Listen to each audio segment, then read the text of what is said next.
Muy buenas tardes. En nombre de Bullard Faye Escurra les damos la bienvenida a este webinar y agradecemos nos acompañen en este camino hacia el control de concentraciones en el Perú.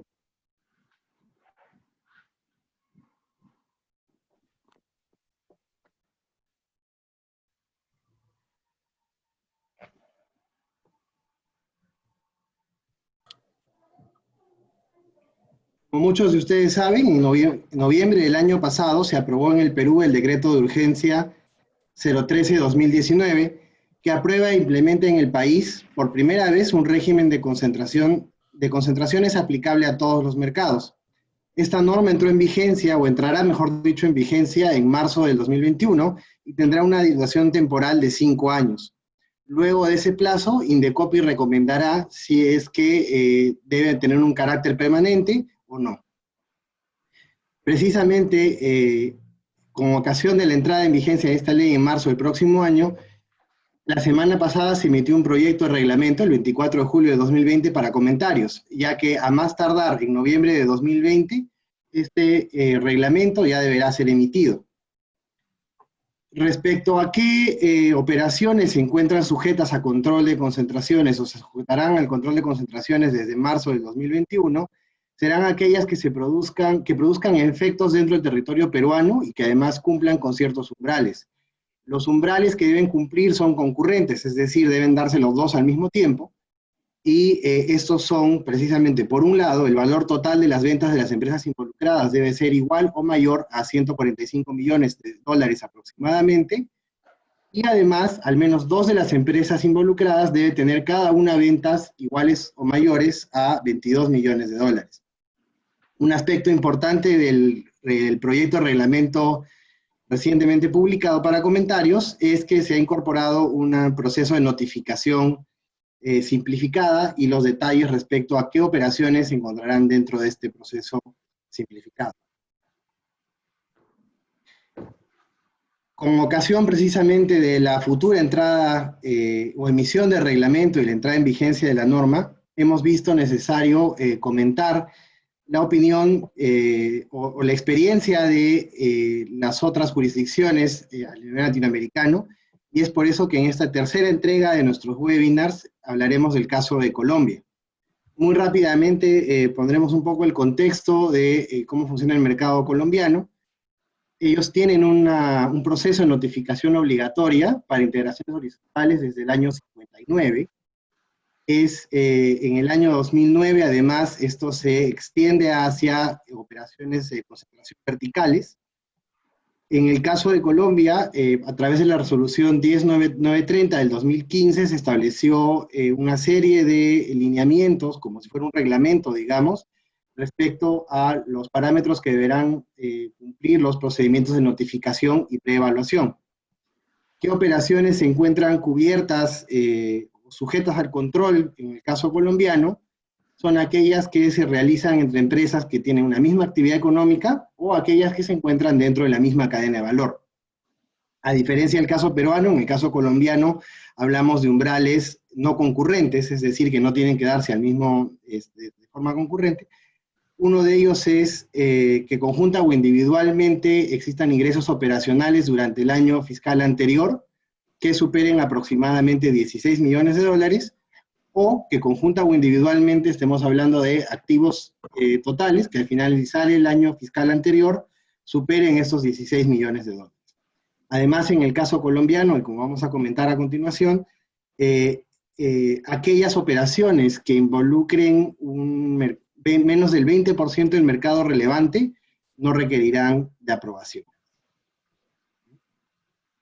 Antes de presentar a nuestros panelistas, quisiera invitarlos además a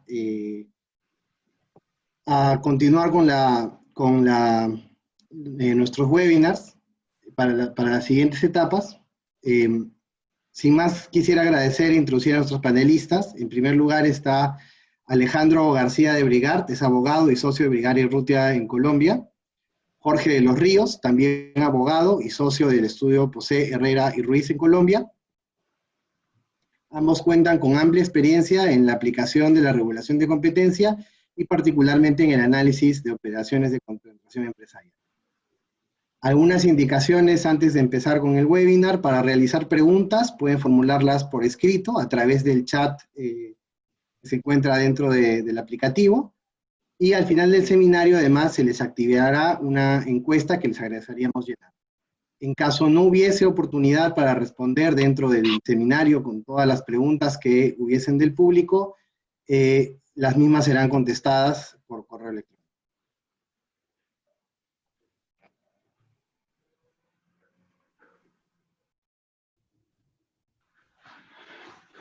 Gracias, Agustín, por la introducción. Gracias, Alejandro, Jorge, por acompañarnos en esta pequeña aventura. Vale la pena mencionar nuevamente el tema de la publicación reciente de este proyecto de reglamento de la ley. Entonces, tener una visión de la experiencia colombiana, que ya cuenta con bastantes años, más de una década de aplicación de este tipo de régimen, nos cae de perillas.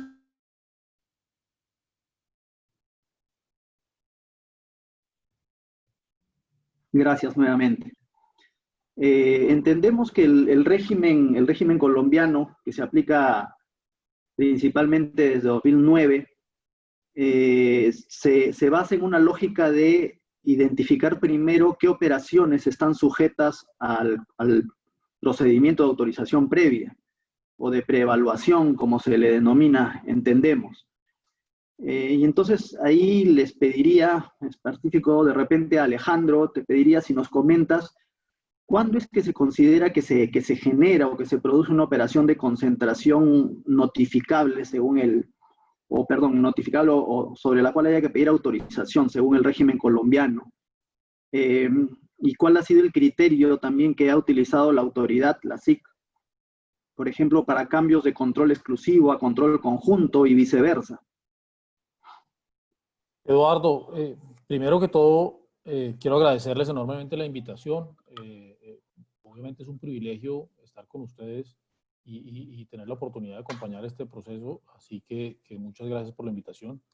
Quiero también pedirle excusas al público porque creo que en nuestra presentación a todos nos pusieron con el uniforme de los abogados pre-pandemia, que era todos con corbata y todos vestidos decentemente, y ahora estamos en el uniforme post-pandemia. No sé cómo será si la pandemia sigue otros 6 meses, pero no quiero aventurar la respuesta a eso. Entonces, con esa anotación previa, mira, efectivamente, yo diría que el primer paso de análisis en Colombia, y como lo anticipaba ya Agustín, nosotros pues tenemos la norma en los libros desde 1955 y aplicación sostenida del régimen de concentraciones desde 1992 aproximadamente. Entonces, es decir, que ya llevamos un buen tiempo aplicando eso, tenemos buena experiencia. El primer paso para definir si una operación debe requerir la aprobación de la SIC, bien sea en el procedimiento abreviado de notificación o en el procedimiento extendido de preevaluación, es determinar que la operación efectivamente califique como una integración. Y eso es un argumento, digamos, un primer paso que es de sustancia, es definir, esta transacción es sujeto del trámite, y ahí el criterio fundamental de la Superintendencia de Industria y Comercio ha sido que haya un cambio de control. En eso es importante tener en cuenta dos cosas. Lo primero es que el concepto de control está definido en la ley colombiana. El decreto 2153 de 1992, que regula lo que tiene que ver con las prácticas restrictivas de competencia y el funcionamiento de la Superintendencia de Industria y Comercio, establece una norma que es muy amplia, porque dice que el control es todo aquello que le dé la facultad, que pueda o potencialmente, les voy a leer, si me permiten, la posibilidad de influenciar directa o indirectamente la política empresarial, iniciación o terminación de la actividad económica de la empresa, variación de la actividad a la que se dedica la empresa, disposición de los bienes o derechos esenciales para el desarrollo de la actividad de la empresa. En otras palabras, es una definición muy amplia, porque no es, fíjense que es real o potencial. El control no se tiene que probar que haya efectivamente control, sino que tenga la posibilidad de controlar. Y luego, que ocurra en cualquiera de estas áreas. No es solamente control, y esto es muy importante, no coincide con la noción de control societario. El control societario conduce generalmente al control bajo las normas de competencia, pero no a la vez. Puede haber control bajo las normas de competencia sin control societario, porque se puede llegar a control, es decir, la posibilidad de influenciar directa o indirectamente áreas importantes de la actividad económica de una empresa sin que haya control societario, bien sea vía acuerdos de accionistas, derechos de veto y demás, o bien sea porque hay una relación contractual de tal naturaleza, por ejemplo, cuando hay una empresa que tiene un cliente único o un proveedor único, puede haber tal control que se cumplen estas condiciones. Entonces, lo primero es decir, esa es la noción de control, y entonces cuando ocurre un cambio de control, una empresa que antes actuaba independientemente y ahora está sometida al control de alguien nuevo, la transacción como transacción califica. Eso nos lleva a que obviamente ha habido desarrollo en el tiempo, porque básicamente antes era fácil decir control solamente sin ver los escenarios intermedios, pero como en otras jurisdicciones se ha venido desarrollando el tema de control exclusivo y control concurrente, que es importante para eso, en años recientes, de manera, si se quiere, medianamente informal, progresiva y casi que con la ayuda de los abogados practicantes que hemos, por precaución, nos hemos anticipado a asumir esa calificación, la SIC ha empezado a aceptar la noción de que el paso de control conjunto a exclusivo y viceversa puede ser notificable. Y explico qué quiere decir eso. Una empresa puede tener control total, exclusivo, se llama eso, cuando idealmente controla sin tener que concurrir con los demás, con otros actores, pero también puede ocurrir que, como ocurre en muchas empresas, haya 2 o 3 socios que en conjunto tienen el 100% del capital de una empresa. En esos casos, la SIC considera que el control es conjunto porque no se puede establecer que ninguna de las partes tenga control exclusivo.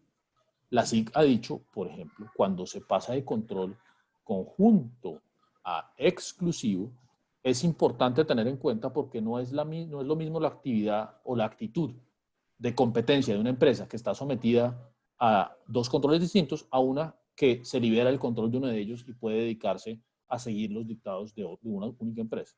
Entonces, en esos casos, la SIC analiza cuidadosamente cómo se mueve el control y hasta ahora, sin pronunciarse muy formalmente sobre el tema, pero ha aceptado la tesis, que insisto, se ha pronunciado informalmente en artículos escritos por miembros de los asesores del despacho o funcionarios de la SIC, en proyectos de guías que ha publicado. Pero lo cierto es que cuando hoy en día uno le presenta a la SIC una solicitud de autorización en la que dice que el motivo de la autorización de la solicitud es un cambio de control conjunto a exclusivo, la SIC la recibe y la procesa, no la rechaza. Entonces, les diría que ese es, para no extenderme más, el corazón de la cuestión sobre cuándo una operación debe ser notificada. Correcto, correcto. Y Jorge, de repente si nos comentas, hay casos específicos que muchas veces generan dudas, que no son tan blanco y negro, están en el medio probablemente, y casos que no se refieren a la adquisición de toda una empresa, por ejemplo. En el Perú, en el marco que existe actualmente y que va a ser vigente a partir de marzo del año que viene, la adquisición de activos, por ejemplo, puede estar sujeta a la obligación de tener que obtener autorización del Indecopi. En Colombia, ¿cómo es esto, Jorge? Si nos podrías comentar, ¿cómo es que se evalúa o no la compra de activos? ¿Qué requisitos son necesarios para que eso califique como un acto de concentración? Y de repente también otra figura, no igual, pero también con ciertos matices, probablemente sea la creación de joint ventures o de consorcios. Estos 2 tipos de casos, activos y consorcios o joint ventures, ¿cómo son calificados en la experiencia colombiana? Hola Eduardo, buenas tardes y antes que nada, muchas gracias por la invitación. A ti, a Agustín, saludos a Alejandro también. Me siento muy honrado, digamos, de hablar de este tema precisamente para el caso de Perú y más recordando que hace 11 años en Cartagena estábamos celebrando los 50 años de la ley 155 de 1959 y precisamente tu socio Alfredo fue y nos dio una magistral presentación sobre integraciones empresariales. Y recuerdo muy bien que decía que esto respondía más a un ejercicio de brujería o esoterismo que cualquier otro tema técnico, ¿no? Y mencionaba precisamente que, al igual que en el matrimonio, si uno tenía que ir a pedir permiso, ya la cosa comenzaba mal. Entonces, esperando que para el caso de Perú, el trámite de integraciones empresariales, al someterlas al Indecopi, no vaya a ser objeto de muchos dolores de cabeza para ustedes. que seguramente va a ser muy emocionante igualmente. Bueno, quisiera simplemente hacer mención a algo que mencionaba Alejandro, donde todo lo que dijo fue muy preciso, pero quisiera llamar la atención de que a pesar de que desde el año 1992 existe esa definición tan amplia que mencionaba Alejandro sobre el tema de control, la verdad es que solo en años recientes, estamos hablando quizás del año 2013, 2014, donde la superintendencia expresamente desarrolló el concepto de control y lo trajo en la práctica a todas esas situaciones en las que Alejandro mencionó. Porque muchos de los trámites previo al 2013 normalmente se dieron sobre temas de control exclusivo en su gran mayoría, ¿no? Simplemente para hacer esa acotación. En relación con la ley colombiana, no limita el concepto de una integración empresarial a un tipo legal de contrato o de transacción en sí, sino que establece que bajo cualquier figura legal, en la medida en que se cumplan el supuesto objetivo y subjetivo que haremos mención más adelante, y que exista un cambio de control, como lo mencionó Alejandro, eso se va a considerar una integración empresarial.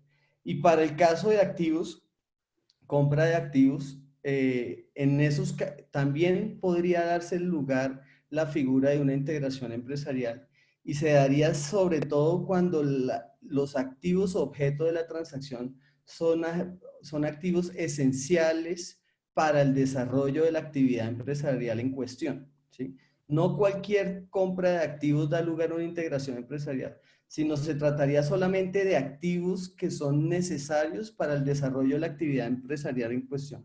Por ejemplo, si yo soy una empresa distribuidora de gases y estoy comprando activos referentes a la distribución de gases, esos serían activos esenciales para esa actividad.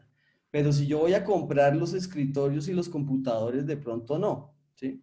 Entonces, en la medida en que estemos hablando de activos esenciales, eso podría dar lugar a considerar una integración empresarial. Activos esenciales y activos asociados al tema de la producción de la actividad. En materia de joint ventures, el tema no es blanco y negro. También en años recientes la superintendencia ha desarrollado ciertas tesis y ha establecido que en casos hay que distinguir entre aquellos acuerdos que constituyen un acuerdo de colaboración entre competidores, por ejemplo, o entre empresas pertenecientes a una misma cadena de valor, que no se consideran una integración empresarial, de aquellos otros joint ventures que por su naturaleza sí se podrían considerar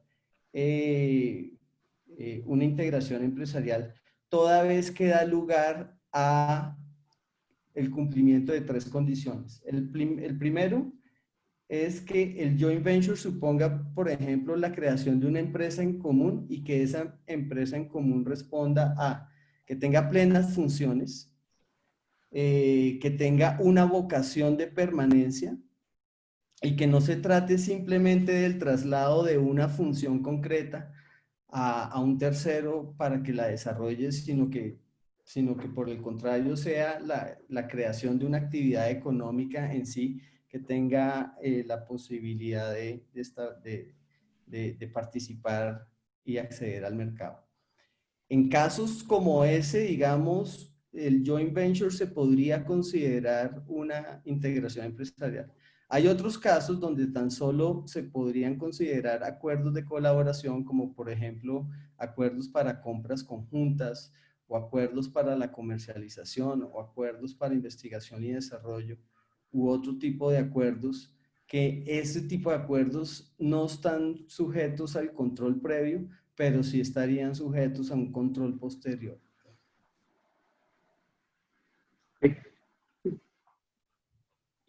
Sí, Jorge, aparte de este tipo de casos y de las compras de empresas o acciones o activos, ¿qué otros acuerdos O, por ejemplo, contratos de gestión, administración de activos podrían requerir aprobación.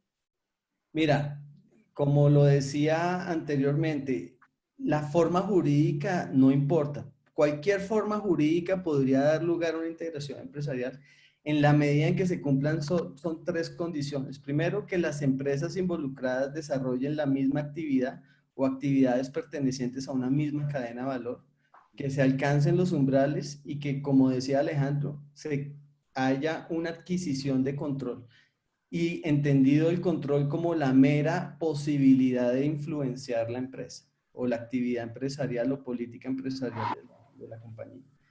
Si eso se da bajo la figura de un contrato de distribución o de licencia o de compra de activos o de joint venture o cualquier otro tipo de contrato, eso eventualmente sería considerada una integración empresarial. Interesante. Bien, bien amplio el espectro, realmente. Y Alejandro, de repente nos comentas, habíamos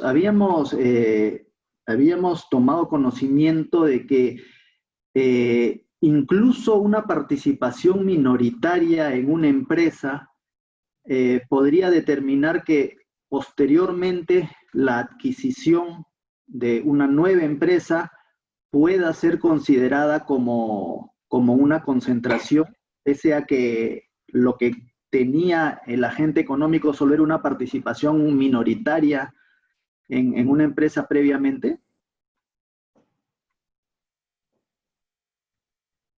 Eduardo, ahí hay un tema, hay un caso muy famoso en Colombia porque desarrolló ese tema en algún nivel de profundidad.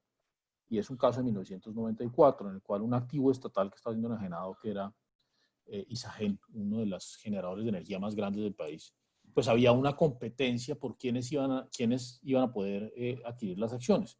Uno de los adquirentes era el Grupo de Energía de Bogotá, que es una sociedad de empresa mixta entre capital español y capital distrital del distrito de Bogotá. Ese grupo tenía había unas participaciones minoritarias y eso añadido a que en la legislación colombiana el sector eléctrico está regulado en cuanto que hay unos topes de participación de mercado en el sector de generación y unas restricciones a integraciones verticales. Entonces era muy importante saber quién tenía control de cada entidad para saber qué participaciones de mercado se contaban. Pues en este caso había la discusión acerca de la participación en Codensa, un distribuidor, y en Emgesa, un generador, para efectos de determinar si el Grupo de Energía de Bogotá podía presentar una oferta por Isagen. El caso fue muy particular porque en primera instancia la SIC consideró que el hecho de tener una participación minoritaria, cerca del 35%, pero con derechos de veto por virtud de un acuerdo de accionistas, le confería control al Grupo de Energía de Bogotá y por eso se debía contar su participación en el mercado energético y entonces no podía participar en la adquisición.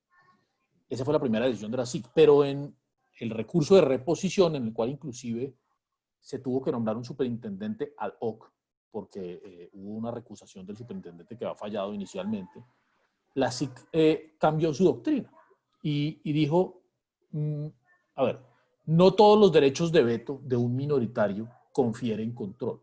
¿Sí?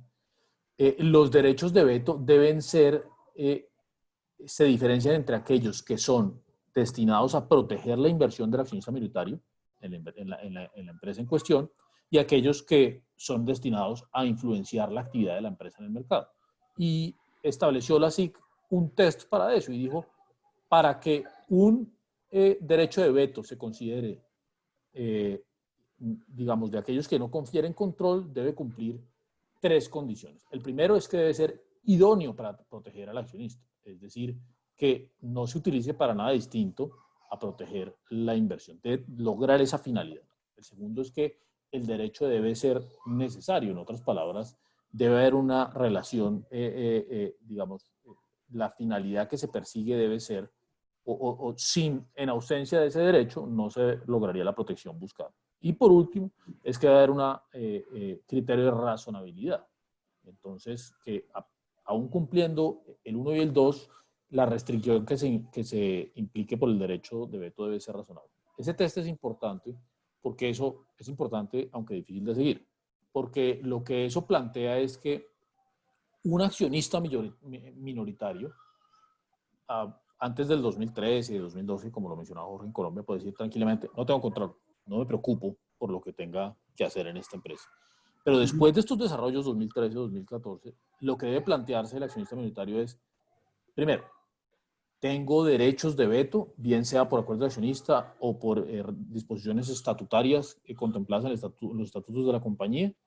Si sí los tengo, entonces debo precisar el test. Y entonces debo precisar el test de aquellos derechos de veto que están relacionados con la protección de mis derechos, por ejemplo, derechos antidilución, derechos relacionados con la distribución de dividendos. Ese tipo de derechos, en principio, se consideran idóneos para la protección de la inversión. Pero si tengo derechos de veto sobre la formulación del plan de negocios, sobre las líneas de negocio en las que va a entrar la compañía y demás, ese tipo de derechos no se consideran generalmente asociados a la protección de la inversión. Y entonces ese tipo de derechos sí podrían dar control. Entonces, para cerrar esta vuelta larga, lo que te podría decir es que en Colombia esa noción de control del minoritario ya tiene una doctrina desarrollada, tiene un test y la respuesta corta es: un minoritario puede tener control si se cumplen las condiciones de que sus derechos de veto sobre la compañía excedan la mera protección de su inversión. Ok, que es un, digamos, un espacio nuevo, ¿no? Sin duda y acotado, pero bien relevante a veces, ¿no? En casos y sobre todo casos del sector eléctrico, de sectores estratégicos o regulados que suelen ser bien delicados, ¿no? Así es. Es un mayor análisis porque no es simplemente la existencia del derecho de veto en sí lo que confiere control, sino lo que decía Alejandro, que exceda más allá de responder a la protección de una inversión de un inversionista minoritario. Correcto. Y Jorge, ¿nos podrías tal vez comentar cómo se tratan los casos de reorganizaciones dentro de grupos empresariales? Las reorganizaciones empresariales o transacciones entre empresas sujetas a un control común no son objeto del trámite de control previo de integraciones empresariales. Están exentas. Y aquí es muy importante tener presente que, digamos, la finalidad última de un control de integraciones, al menos en el caso colombiano, es determinar el efecto concentrativo que se puede dar y la variación en la estructura del mercado. Y pues en una transacción que se da entre empresas sujetas a un mismo control, ese efecto concentrativo no varía y por lo tanto, pues el efecto en el mercado va a ser neutro, con lo cual ese tipo de trámites, la misma ley reconoce que no son objeto de llevarlos ante la Superintendencia de Industria y Comercio. Y Alejandro, en el caso de los conglomerados, ¿estas operaciones también están sujetas o mejor dicho, tampoco están sujetas? No, no están sujetas al régimen de control de concentraciones empresariales en Colombia, y es una de las pocas áreas en las que la superintendencia, digamos, ha mantenido una línea restrictiva lejos de expansiva. La ley claramente habla de que las integraciones deben ser entre empresas, digamos. La ley tiene una redacción en la cual dice lo que se tiene en cuenta es los participantes, y es una remisión expresa a quienes participan, y eso lo ha interpretado la SIC a nuestro juicio acertadamente para decir que la ley hoy en día no le da facultades para regular integraciones de conglomerados, en las cuales obviamente la integración derivaría de la extensión de actividades bajo la misma sombrilla de una matriz. Pero en el caso colombiano, digamos, lo más lejos que se ha llegado es lo que con mucha precisión planteaba Jorge, en el sentido de integraciones dentro de un mismo grupo empresarial sometidos a una misma relación de control. Pero claramente, y la SIC lo ha dicho con precisión, las integraciones de conglomerado en Colombia no están sujetas. Si no cumplen alguna de las otras condiciones, independientemente, no están sujetas al control de consumo. Un punto bien interesante, porque justo en el marco legal peruano las de conglomerado sí estarían sujetas a control, como vamos a ver más adelante de repente. De repente también para cambiar un poco ya y pasar al segundo nivel de análisis, si se quiere. El primero, como bien señalaste, Alejandro, al comienzo era cuál es el objeto de la transacción, si califica o no como una concentración. Y el segundo nivel de análisis entendemos que es el de los umbrales. Y ahí de repente, no sé, Jorge, no sé si nos podrías comentar un poco. Entendemos que el umbral, como hemos visto al comienzo, es de 16 millones de dólares, es un umbral no tan elevado de ingresos o de activos, pero para efectos de cuantificar o de determinar qué está dentro de lo que debe computarse y qué no, ¿cómo es que se trata casos como, por ejemplo, el de fondos de inversión? Los fondos de inversión, Jorge, están considerados y sus ingresos se suman también o no. Y de repente otro supuesto también, las empresas que principalmente se dedican a la exportación, ¿no? No es extraño que hay algunos sectores en países como los nuestros que puedan tener pues una gran parte de su actividad dirigida a exportar principalmente. Entonces son ingresos, sí, pero no ingresos que de alguna manera derivan de una actividad en el mercado local, ¿no? En el mercado de Colombia, en este caso. ¿Cuál es el tratamiento? ¿Esos ingresos suman para calcular los umbrales o se excluyen? Mira, la ley y puntualmente la resolución 10930 del 2015 estableció, digamos, unos criterios para determinar el cálculo de los umbrales. Hay que llamar la atención que, a diferencia de otras jurisdicciones, en Colombia se toman tanto los ingresos operacionales producidos en Colombia como los activos, ¿no?, relacionados a la actividad. Y la 10930, digamos, trajo unas precisiones en relación con que esos activos o esos ingresos debían ser respecto de las entidades y que se producían en Colombia, porque previo a esa resolución, digamos, teníamos una gran controversia frente a la superintendencia y es que no se especificaba y la superintendencia muchas veces tomaba los ingresos globales, con lo cual muchas operaciones terminaban siendo objeto de conocimiento por parte de la superintendencia. Aquí la superintendencia, digamos, dio un punto que aplaudimos en el sentido de que lo restringió a los ingresos en Colombia, pero sigue habiendo vaguedad en el sentido, o ambigüedad, en el sentido de que tampoco es que se haga una discriminación puntual como las que tú mencionas respecto de fondos de inversión o exportaciones. ¿Qué hago yo en la práctica para efectos de ilustrarte en la respuesta? Por ejemplo, en fondos de inversión uno supondría que se toma únicamente los ingresos operacionales respecto de aquellas empresas cuya actividad está relacionada con la transacción, excluyendo de pronto actividades económicas de otras empresas pertenecientes al fondo que nada tienen que ver, ¿cierto? Eso en primera medida. Y en materia de exportaciones, para mí la respuesta no es blanco o negro. Uno podría pensar que sería lógico excluir aquellos ingresos provenientes de las exportaciones que se producen desde Colombia hacia afuera, toda vez que eso no afecta al mercado. Pero no en todos los casos es tan fácil determinar eso. Además que también la ley se limita simplemente a establecer lo que son los ingresos operacionales que se ven reflejados en estados financieros. Y no siempre están discriminados los ingresos por exportaciones o que sean producidos localmente. Lo que miran es el estado financiero, ¿cierto? Y vinculado a eso, una pregunta para ti, Alejandro. ¿Cómo es más bien que aplica o sea, cuál es el tratamiento que se tiene para cumplir los umbrales cuando los ingresos o activos de los intervinientes, ¿no?, de las empresas involucradas en una transacción, cuando una de ellas no tiene una subsidiaria en Colombia, como para considerar, digamos, los ingresos operacionales, los activos en el país?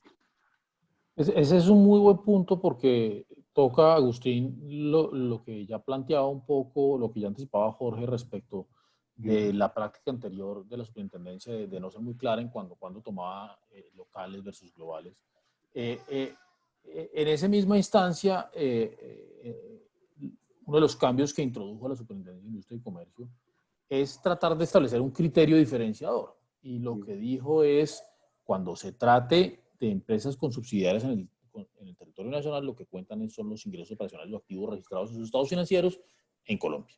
Y ese criterio lo hace relativamente fácil, difícil cuando uno quiere distinguir lo que mencionaba Jorge en el sentido de, hombre, pero si uno diría estos ingresos no cuentan para efectos de la actividad en Colombia, pero digamos, respecto de encontrar la línea en los estados financieros, es fácil. Pero cuando no hay actividad en Colombia, entonces la SIC, que venía de tener un vacío ahí, estableció un criterio que es básicamente que cuando no haya subsidiaria en Colombia, se deben contabilizar los activos totales e ingresos operacionales de dichas empresas en el extranjero, que cumplan dos condiciones: que estén controladas por la misma matriz y que desarrollen la misma actividad económica o en la misma cadena de valor de las empresas intervenientes. Entonces, básicamente lo que uno diría es, si yo tengo un conglomerado multinacional que tiene actividad, pretende adquirir una empresa en Colombia, pero no tiene subsidiaria en Colombia, entonces lo que se va a contar es todas aquellas empresas que sean miembros de ese conglomerado y que se dediquen al mismo ramo de negocios en general. El resultado práctico de esto, voy a ser muy franco con ustedes, es que escapar el deber de notificar en Colombia por la vía de los umbrales es prácticamente imposible. Porque ya de entrada, los umbrales colombianos son muy, muy, muy bajitos. Estamos hablando de 16 millones de dólares y pues estamos hablando de un país de 50 millones de personas. 16 millones de dólares es realmente, para gran parte del mercado, no es muy difícil de alcanzar. Eso es lo primero. Lo segundo, ya cuando lo hacemos a nivel global, cuando uno mira la posibilidad de un conglomerado global, que combinado con un target colombiano no alcanza los 16 millones de dólares, es casi que imposible. Y es curioso porque la cifra hasta el año 2015, si no estoy mal, era de 100.000 salarios mínimos, era más alta, era cerca de 24 millones de dólares a tasa de cambio de hoy. Y la SIC consideró que muchas integraciones estaban, como quien dice, pasándose por el filtro y decidió que debía restringirlo más. Entonces, fíjense que la SIC revisa, por este criterio, una cantidad enorme de notificaciones. Curiosamente, una de las preguntas frecuentes que uno recibe, y Jorge lo podrá decir de sus clientes también, es si en Colombia no hay alguna excepción, lo que se llama en el extranjero una excepción de minimis, para decir, oye, está bien que en el extranjero sume todo esto, pero en Colombia tengo ingresos de 100.000 dólares o algo así, que ocurre con frecuencia por importaciones. No existe. Es decir, esa excepción no existe y la SIC ha tomado la posición de que el criterio que se mire es la línea de los estados financieros y si se cumple, hay que notificar. Luego, ese es el criterio que les diría. Para las empresas sin subsidiarias colombianas, hay que mirar la suma de ingresos operacionales o activos a nivel global, bajo el mismo control, en la misma línea de negocios. Claro, tiene sentido. Y digamos, vinculado justo a esto que comenta Alejandro, Jorge, respecto a cómo se ha establecido este umbral de los 16 millones de dólares para ingresos o activos. ¿Tú consideras, Jorge, que ese umbral es adecuado? ¿Compartes un poco la posición de Alejandro de que debería elevarse? Y ahí también aprovecho para preguntar y que nos comentes cuál es el proceso para el cambio de umbrales y con qué periodicidad además se ajusta. Sí, bueno, si es correcto o no es correcto, pues yo creo que eso tiene que responder también al tipo de mercado que es Colombia, por ejemplo, en donde, digamos, es un mercado y en materia de integraciones empresariales, sobre todo cuando hay una integración, por ejemplo, una transacción global, la verdad es que la prioridad que miran las empresas es el trámite en Colombia, no, perdón, en Estados Unidos, en Europa, en China y eventualmente Brasil. Esas son como las Claro. cuatro prioridades, ¿no? Y ya lo demás es una formalidad que buscan es cumplir con la ley y atender el tema. Un país como Colombia, que digamos, cuya economía, a pesar de que haya crecido en los últimos años, sigue siendo un mercado pequeño. el umbral, como mencionaba Alejandro, actual, pues a mí me parece que es bajo y somete al control, a la supervisión de la superintendencia transacciones que prácticamente distraen a la autoridad, ¿sí? Distraen a la autoridad y entorpecen un poco la actividad de hacer negocios o transacciones para las empresas. Con lo cual, pero también encontrar el nivel adecuado no sabemos, ¿no? Porque también nuestros mercados, a pesar de ser pequeños, también en varios sectores son altamente concentrados. Con lo cual, digamos, uno también entiende el propósito de la autoridad de tener mayor visibilidad frente a las distintas actividades económicas que se van dando. Eso por un lado. Por el otro lado, ¿cómo se fija? Digamos que esto es totalmente arbitrario, para ser honestos. Esto lo hace la superintendencia. Normalmente cada año va actualizando el umbral, como lo mencionó Alejandro, hace como 2 años le dio por reducirlo. Antes estábamos hablando de 100.000 salarios mínimos, que eso era aproximadamente unos 25 millones de dólares, más o menos en las proporciones que la ley de ustedes contempla. Lo bajó y lo que hace es pues que hoy por hoy analizan, y lo vimos en las gráficas,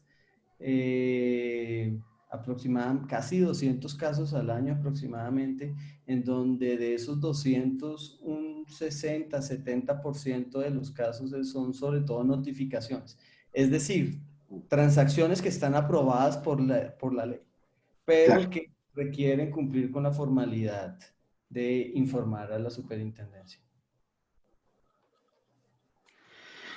Ok, por lo que vemos entonces, en principio, una transacción que califica como concentración y cumple los umbrales de 16 millones, debería ser comunicada a la autoridad a través de este procedimiento de preevaluación que nos han comentado y que implica esperar hasta obtener la aprobación. En Perú está previsto, por ejemplo, el caso de acceder a un procedimiento simplificado, abreviado. Incluso en el nuevo reglamento que ha sido publicado en proyecto, se señala que este procedimiento abreviado estaría disponible para los casos de operaciones de conglomerado y para los casos en los cuales se pase de control conjunto a un control exclusivo únicamente. Entonces, esos dos supuestos estarían sujetos o gozarían de este proceso simplificado para obtener la aprobación más pronto, ¿no? Entendemos nosotros por alguna información básica que hemos tenido, que en Colombia existe un procedimiento también abreviado de notificación, como bien señalaba Jorge, que sería más corto, ¿no es cierto? Aunque no sería necesariamente para obtener aprobación. Ahí no sé o más bien les pediría, Alejandro, de repente, si nos pudieras explicar un poco más cómo funciona este supuesto del procedimiento de notificación, cuál es la premisa para que uno pueda ir por este procedimiento y sustantivamente qué es lo que implica, ¿no? De repente una breve explicación al respecto nos ayudaría a entender. Correcto. Efectivamente, Eduardo, en Colombia hay un procedimiento abreviado que la ley denomina de notificación. Digamos, en Colombia realmente ese es el procedimiento de notificación. El procedimiento extendido se denomina preevaluación. Y entonces cuando uno, digamos, si uno agota este análisis que hemos venido haciendo, es decir, la transacción califica como una integración y se cumplen los umbrales económicos y se cumple la coincidencia en la misma cadena de valor o misma actividad económica, entonces ya sé que tengo que notificarlo o que tengo que solicitar el permiso de la autoridad. Ahora, debo hacer un siguiente paso de análisis, que es cuál es mi participación de mercado, la participación conjunta de las dos partes de mercado, para poder determinar qué procedimiento me aplica. Y entonces, básicamente, las rutas ahí se bifurcan.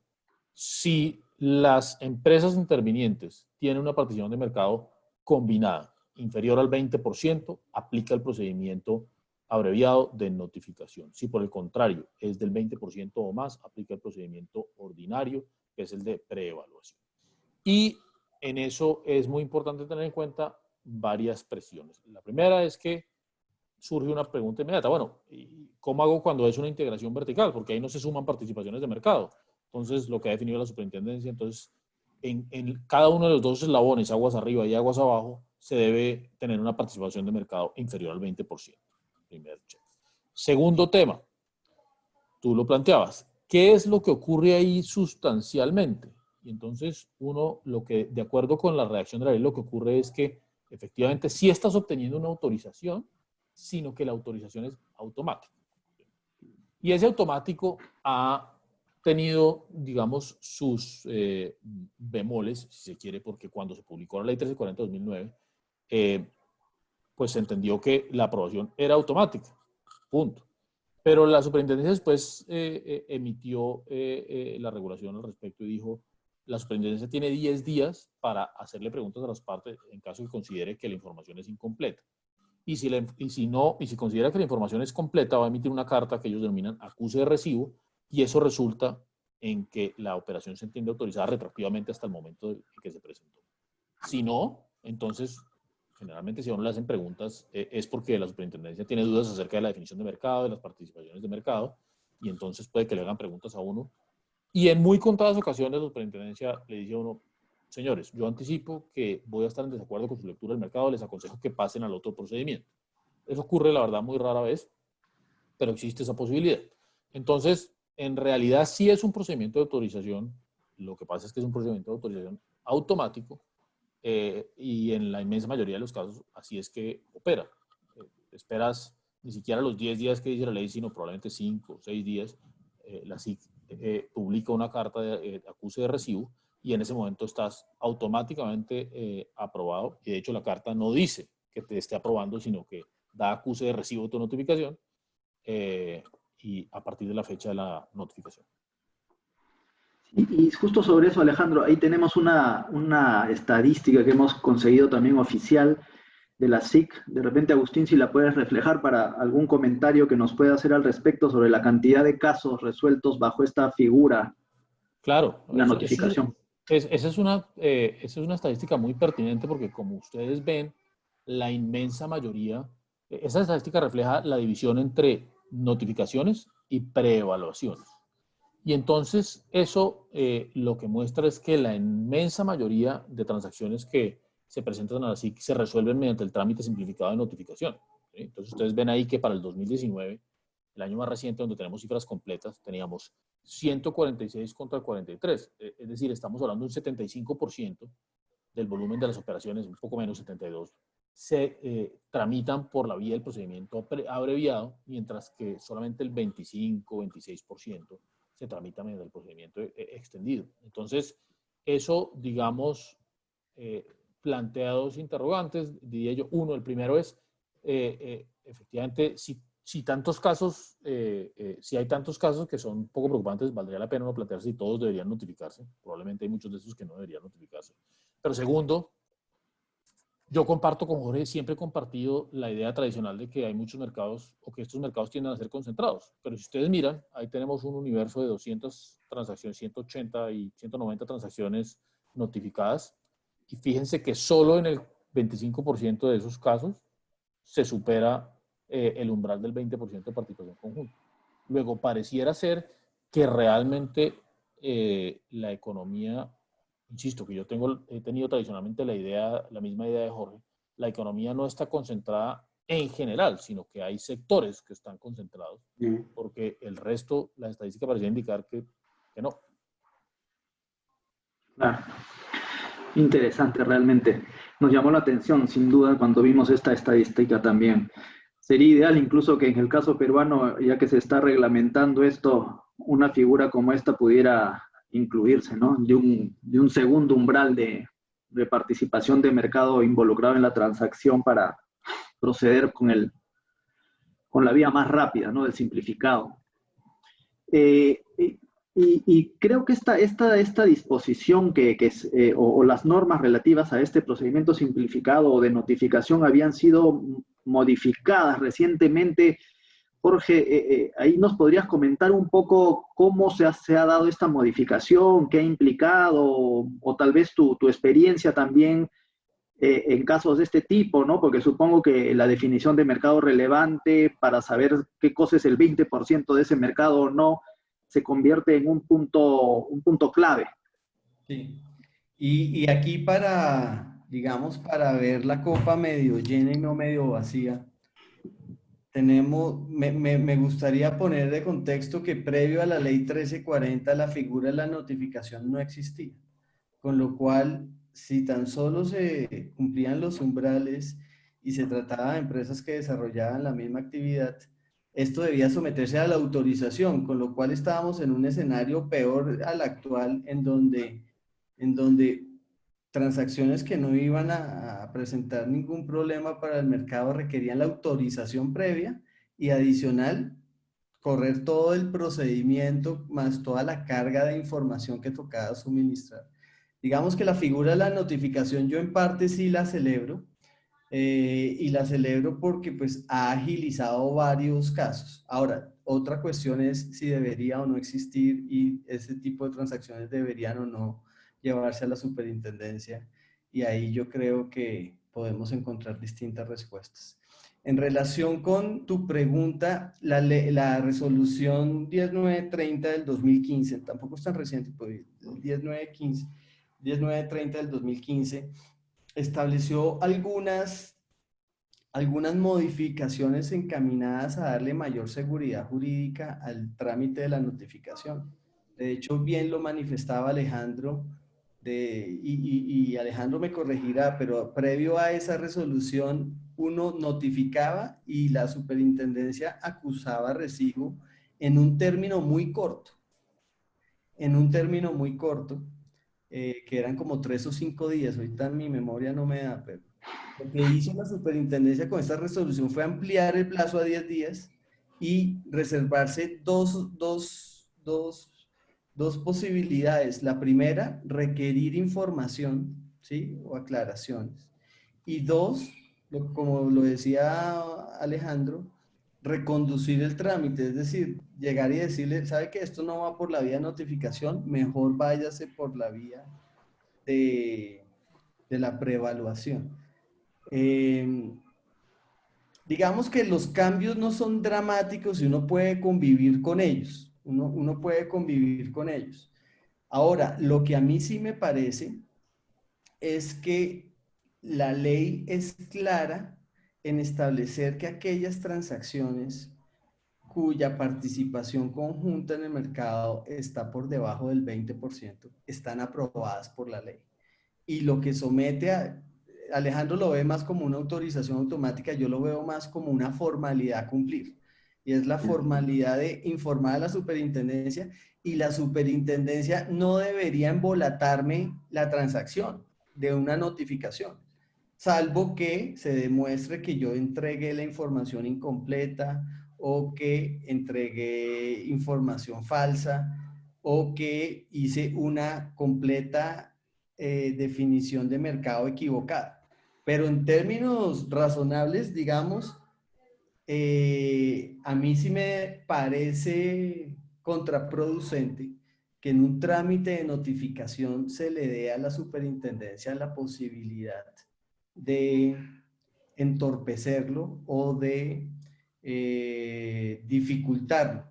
Y lo digo ¿por qué? Lo digo porque muchas veces existe la tentación por parte de la superintendencia de transacciones que pueden sonar muy grandes, bien sea porque las partes involucradas son reconocidas o bien sea porque se trata de algunos mercados de interés o por distintas razones, pero cuyas cifras de participación en el mercado no dan lugar a alcanzar el 20%, ¿sí? Y la superintendencia muchas veces busca es ahí o no digo muchas veces, tampoco voy a ser injusto, pero digamos, en algunas ocasiones ha buscado como querer entender más, que de hecho por ley tiene las facultades para pedir toda la información que quiera, pero sí le resta seguridad jurídica a las empresas. Ahora, también quiero dar un contexto rápido y no me extiendo, y es que previo a la resolución existía también, y todavía existe,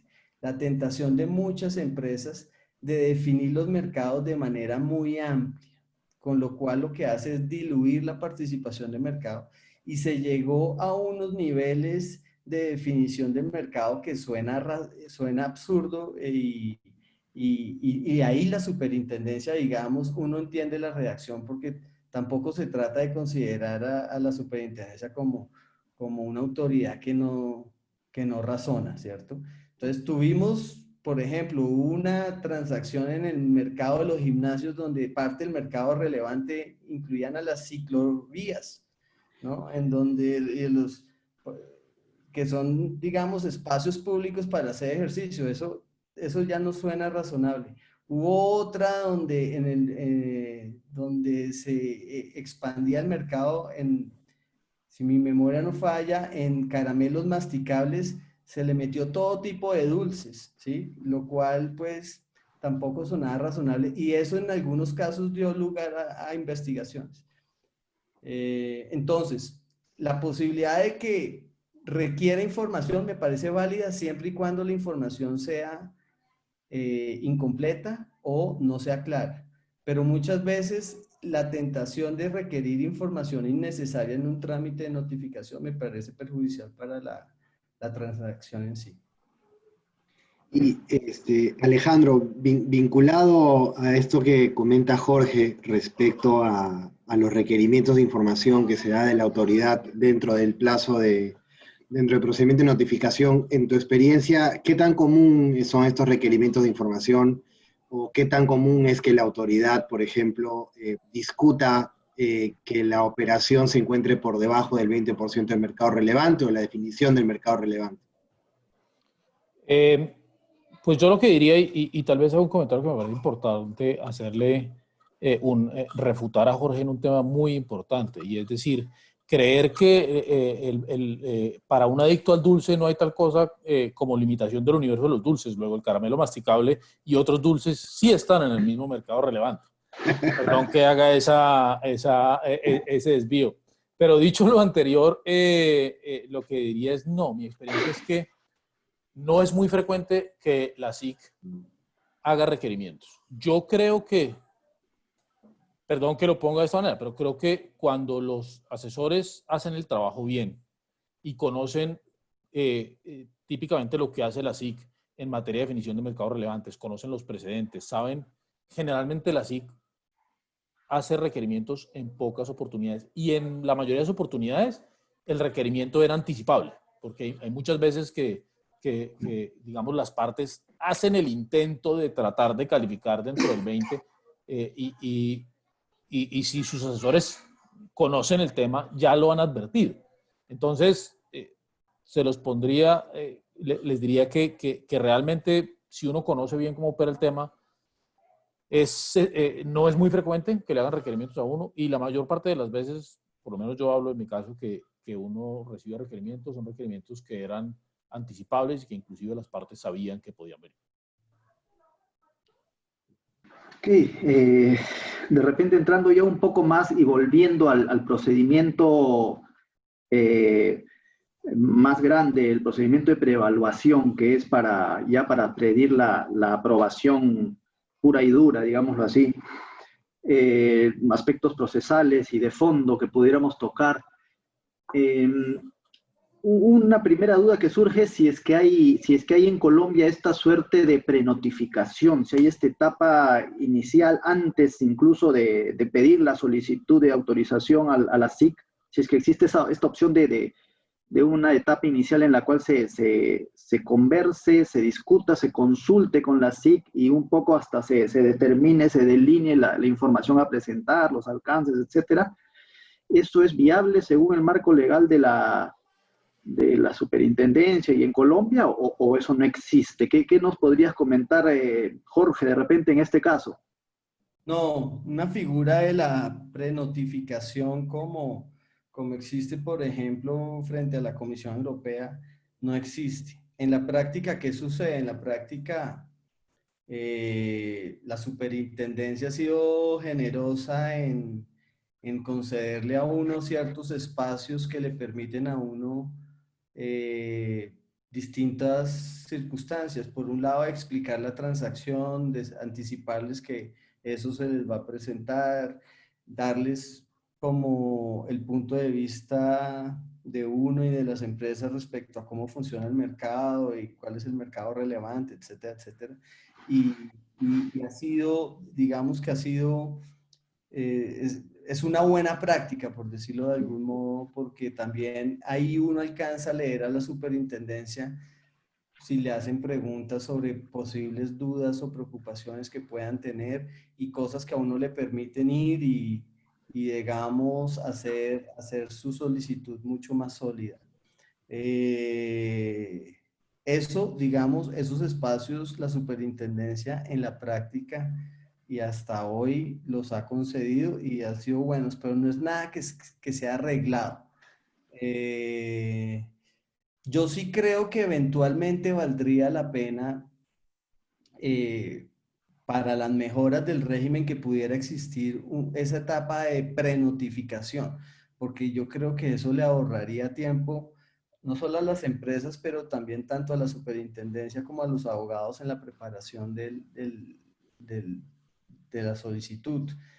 Ahora, en la práctica, una cosa que hay veces ocurre es que la superintendencia no necesariamente se compromete con una posición. Digamos que lo que se discuta en esas reuniones no es binding, por decirlo de alguna manera, no los compromete y por el contrario, muchas veces se discuten situaciones que generan dudas sobre la necesidad o no de solicitar autorización o de notificar. Y lo digo porque, por ejemplo, yo, por ejemplo, consideraría que uno solamente debería llevar operaciones que afectan un mercado relevante geográfico determinado.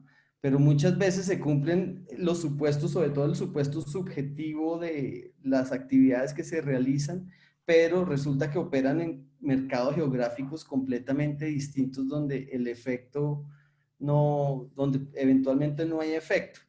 Y por la formalidad de la ley, digamos, la superintendencia ha sido más de la posición de que ese tipo de transacciones también hay que acudir ante ella, a pesar de que no generan ningún efecto. Y en esos casos de dudas, no, en casos de dudas, la superintendencia suele decirle a uno, para tranquilidad de todos, mejor preséntela o notifíquela o solicite la autorización y yo me pronuncio, pero no le, digamos, no existe una etapa en la que dice esto es notificable o esto no. Y Alejandro, de repente tú nos puedes comentar, más allá de lo que señala Jorge respecto a esta etapa, posible etapa previa al procedimiento como tal, entendemos nosotros que el procedimiento de preevaluación es una de dos fases, ¿no? ¿Nos puedes comentar un poco las etapas del proceso, más o menos cuánto suelen durar? Y de repente comentarnos un poco tu experiencia con casos que hayan sido complicados en este punto. Sí, ha habido la experiencia de casos complicados es múltiple, así que voy a tratar de ser breve ahí. Desafortunadamente, en la medida que crece la experiencia y la competencia de la autoridad, obviamente crecen los casos complicados porque crece su capacidad de controlar el tema. Yo lo que les diría es, el procedimiento está diseñado de la siguiente manera. El procedimiento tiene una fase, en estricto sentido, que se llama preevaluación, que es una fase, es el equivalente a la fase 1 en muchas jurisdicciones, que es una fase que tiene 30 días hábiles, es decir, aproximadamente 6 semanas, y que está pensada para que en esa fase se agoten la mayor parte de aquellas operaciones que se presentan, y es decir, todas aquellas que no planteen dudas o preocupaciones para la autoridad. Durante esa fase lo que ocurre es que se publica una notificación en la página web de la superintendencia, aunque la superintendencia tiene la facultad de hacerlo publicar en un periódico diario de amplia circulación. Pero se publica esa notificación para que terceros puedan presentar objeciones y demás, y eso se publica dentro de los 3 días siguientes a la presentación de la notificación, de la preevaluación.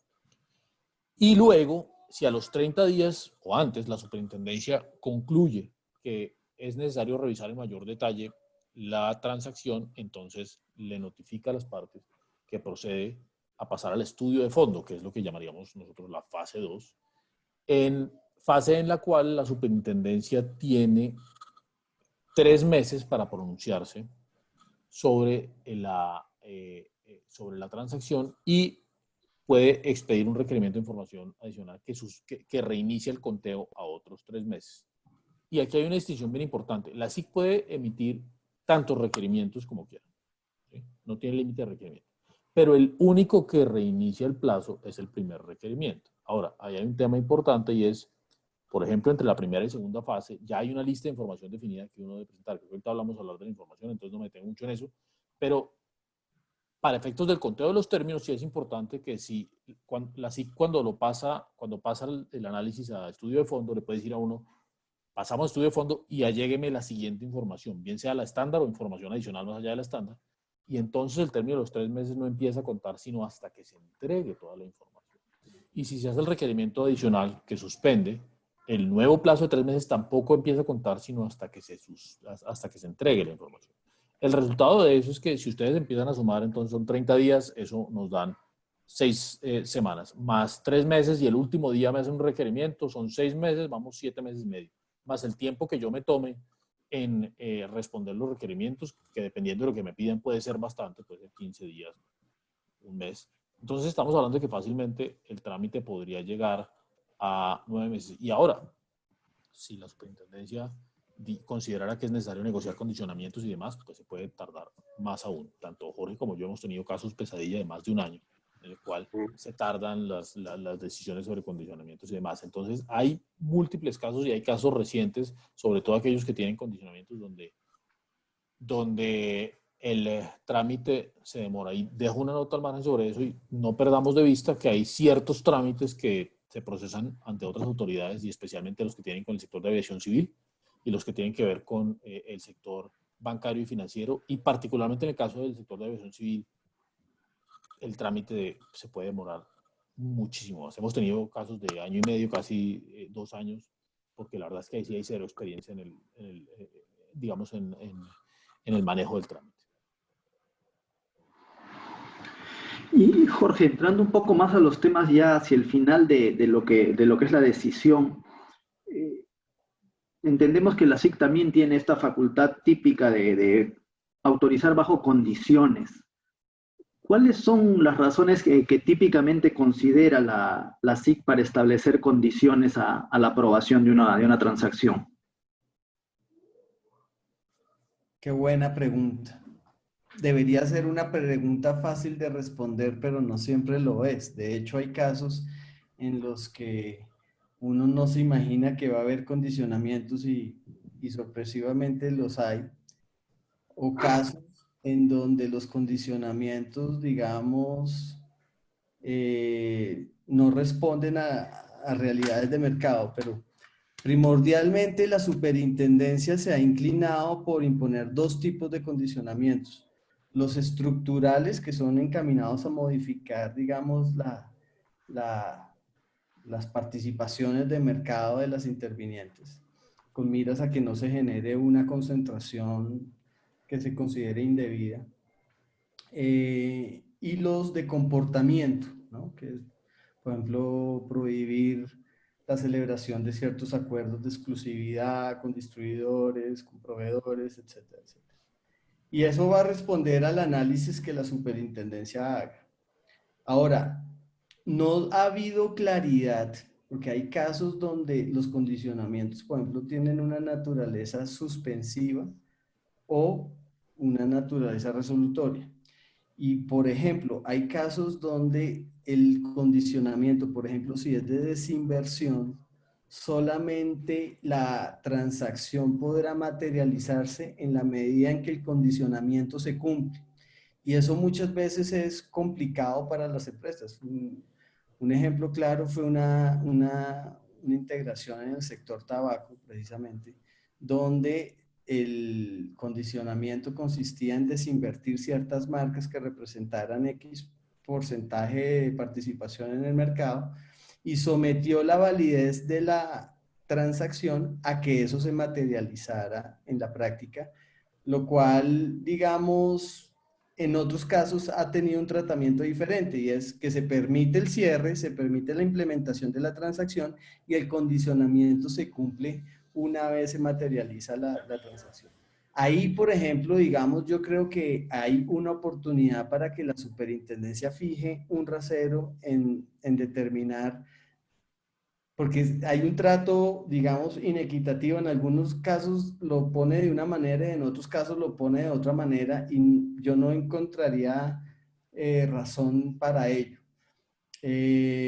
Pero básicamente lo que más motiva a la superintendencia en la aplicación de condicionamientos son participaciones de mercado resultantes de la transacción que sean muy elevadas, que generen una gran concentración del mercado y eventualmente que lleven a tener una posición de dominio en el mercado.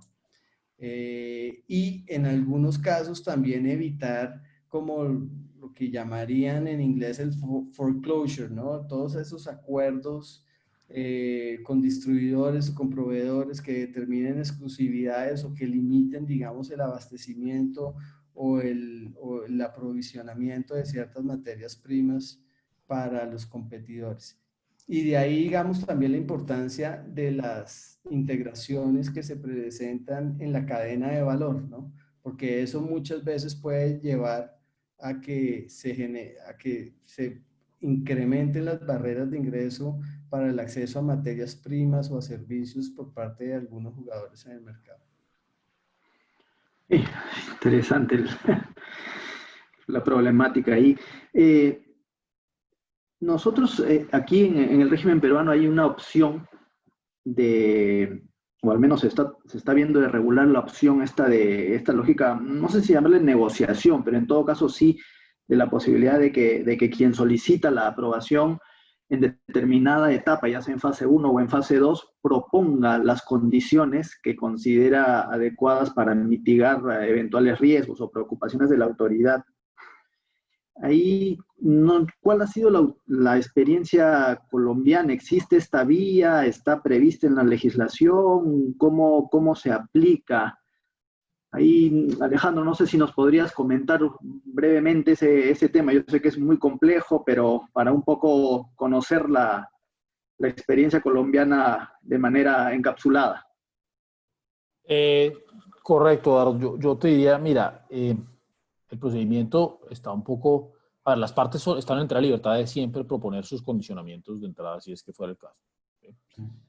Formalmente lo que ocurre cuando la superintendencia percibe que hay, y esto es también un procedimiento que se ha formalizado con mayor claridad en los últimos años, cuando hay preocupaciones es que te citan formalmente, te envían una comunicación, te dice, encontramos que hay preocupaciones y estamos considerando la posibilidad de imponer condicionamientos, por favor, presentes a una reunión para que discutamos. Lo que ha ocurrido es que, digamos, en esa... Y aquí hay un tema bien importante. Técnicamente los condicionamientos en Colombia son una decisión unilateral de la autoridad. Es decir, la forma como se expide un condicionamiento es en la resolución de aprobación se resuelve aprobando sujeto a condicionamientos. ¿Sí? Y entonces la superintendencia, que está muy acostumbrada a actuar unilateralmente, le ha costado un poco trabajo la noción de negociar los condicionamientos. Entonces, típicamente, las primeras veces que lo estaban a uno, era un poco, tengo estas preocupaciones, preséntame una oferta, y luego no había más discusión y salía una resolución con lo que ellos consideraran que era.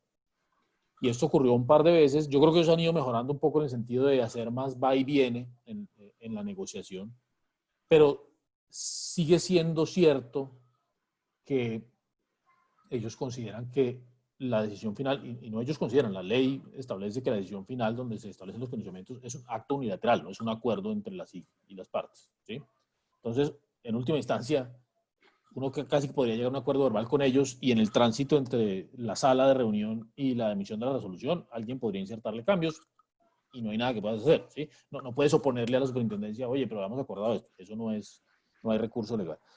Y en eso han ocurrido dos temas, digamos. Uno es importante, precisión ahí, es cuando si la operación está, digamos, demorada, uno puede acudir a la figura de la separación de negocios, el carve-out, y es decir, digamos, vamos a dejar este negocio por fuera mientras terminamos la negociación con la SIC y que el resto del mundo apruebe, sobre todo cuando son transacciones multinacionales, pero también la figura aplica en el caso de condicionamientos.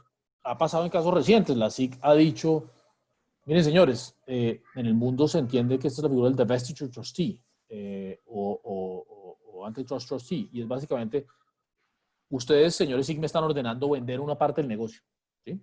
Entonces se lo voy a entregar a un tercero con el fin de no esperar hasta que ya lo haya vendido, sino encontrar un comprador y demás. Se lo voy a entregar a un tercero fiduciario que lo venda y usted me aprueba la transacción.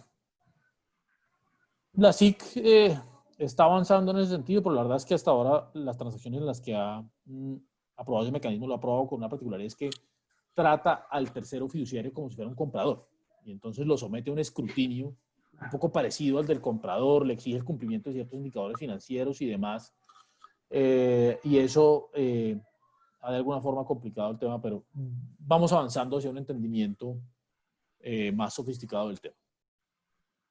Sí, sin duda es una materia que requiere todavía bastante análisis para nosotros al menos, pero vemos que hay bastantes también variantes y opciones para trabajarla. Jorge, queríamos, por otro lado, preguntarte a ti, ¿en qué casos la SIC ha denegado la aprobación, como le dicen ustedes, objetado la transacción? ¿Y qué tan común es que eso se recurra a las Cortes? Y ahí queríamos proyectar una data que conseguimos de la SIC. A ver, la tenemos por aquí. Sí. Sí. Sí. Digamos que las objeciones son bastante excepcionales. Ocurren, pero representan un porcentaje muy pequeño del total de transacciones que son examinadas por parte de la superintendencia. Un fenómeno que a veces ocurre es que no aparecen como objetadas, pero el condicionamiento resulta ser tan severo que prácticamente las partes deciden no integrarse, ¿no? Con lo cual se convierte, digamos, en una transacción, por decirlo de algún modo, fallida. Claro. Porque sí, digamos que el condicionamiento es tan severo que le resulta mejor a las partes no integrarse. Ahí, digamos, la gráfica es clara desde el 2010 aproximadamente. Ha habido solo 2 casos, de los cuales en uno, mediante el recurso de reposición, la autoridad reconsideró su posición y decidió admitirla. El caso de Kimpac Mexiquén es un caso interesante porque además estas empresas estaban siendo objeto de una investigación por carteles empresariales, y eso también, digamos, puede influir a la hora de una toma de decisión respecto de una integración empresarial, toda vez que la investigación le da a la autoridad mayores elementos para entender cómo funciona el mercado, ¿no? Pero para responder brevemente, son muy pocos los casos y normalmente lo que sucede, normalmente, no me voy a referir a estos 2 casos, normalmente lo que sucede es que se genera un poder tal en la entidad resultante que eso genera, digamos, la motivación para la autoridad de negarla, toda vez que eso podría incrementar las barreras de ingreso al mercado, y adicionalmente la posibilidad de que ese actor dominante resultante pueda abusar de dicho poder.